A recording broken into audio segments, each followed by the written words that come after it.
একাত্তরে মুক্তিযুদ্ধের সময় মানবতাবিরোধী অপরাধের মামলায় 2014 সালের 24 নভেম্বর ব্রাহ্মণবাড়িয়ার আখাউড়ার মোহাম্মদ মোবারক হোসেনের বিরুদ্ধে রায় ঘোষণা করে আন্তর্জাতিক অপরাধ ট্রাইব্যুনাল 1।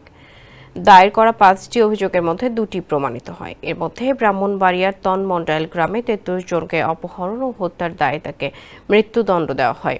অন্য অপরাধের দায়ে তাকে যাবজ্জীবন কারাদণ্ড দেন ট্রাইব্যুনাল। 2014 সালের 18 ডিসেম্বর এই রায়ের বিরুদ্ধে আপিল করেন মোবারক।